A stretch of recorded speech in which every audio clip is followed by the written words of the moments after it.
Baik, Assalamualaikum warahmatullahi wabarakatuh. Kami di sini akan membahas tentang materi tentang standar baik dan buruk berdasarkan ajaran akhlak, moral, dan etika. Akhlak menurut Imam Al-Ghazali adalah sifat yang melekat pada diri seseorang yang menjadikannya dengan mudah bertindak tanpa banyak pertimbangan lagi. Ada pula sebagian ulama mengatakan bahwa akhlak itu adalah suatu sifat yang tertanam dalam jiwa seseorang di mana sifat itu akan timbul dengan mudah karena sudah menjadi kebiasaan. Al-khuluqu qadatul iradah. Artinya, khuluk atau akhlak ialah membiasakan kehendak. 1. Baik dan buruk. Pengertian baik menurut etik adalah sesuatu yang berharga untuk sesuatu tujuan. Sebaliknya, yang tidak berharga tidak berguna untuk tujuan. Apabila yang merugikan atau yang menyebabkan tidak tercapainya tujuan adalah buruk. Tujuan dari masing-masing sesuatu walaupun berbeda-beda, semuanya akan bermuara kepada satu tujuan yang dinamakan baik.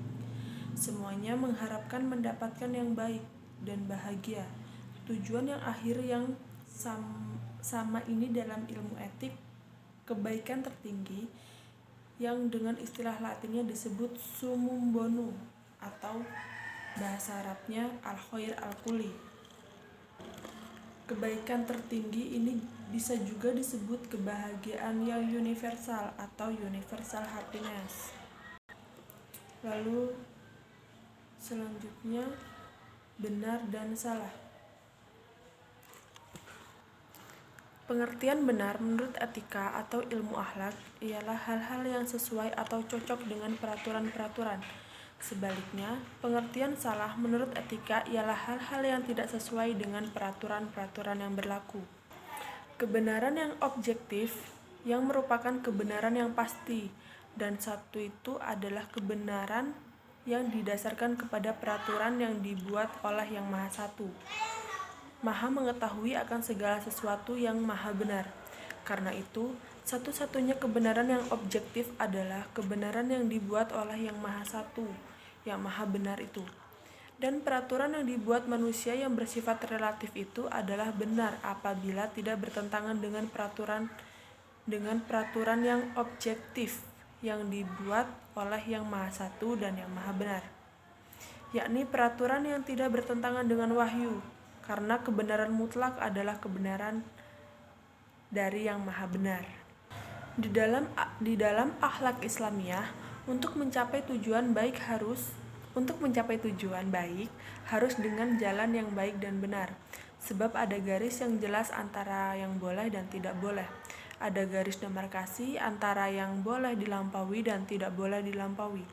Garis pemisah antara yang halal dan haram. Semua orang muslim harus melalui jalan yang dibolehkan dan tidak boleh melalui jalan yang dilarang. Bahkan antara yang halal dan yang haram tidak jelas disebut syubhat.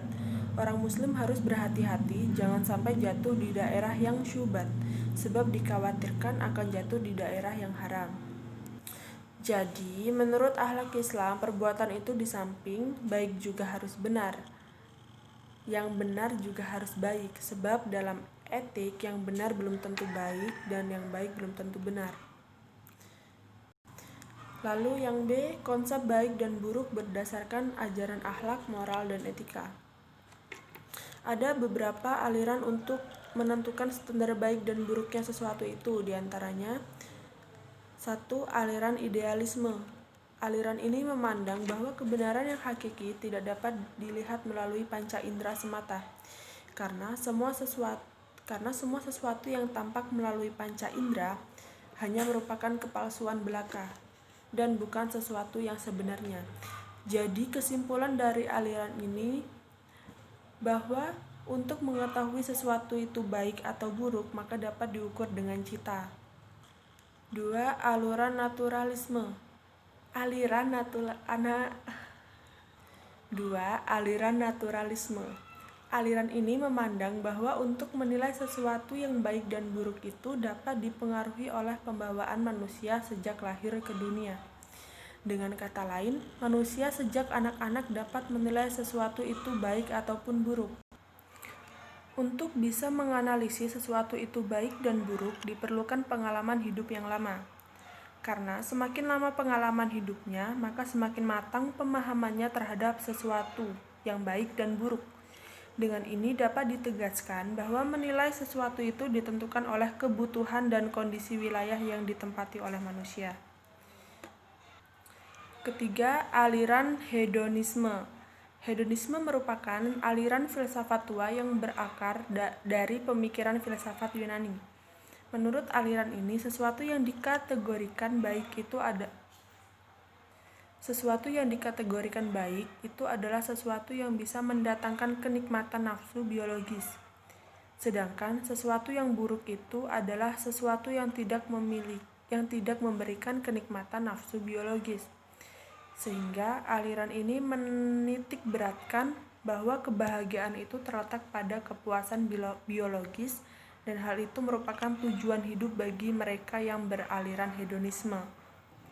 Yang keempat, aliran teologi Islam atau ilmu kalam.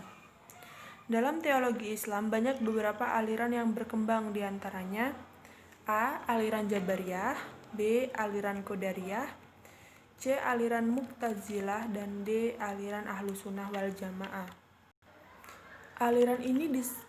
Yang A. Aliran Jabariyah.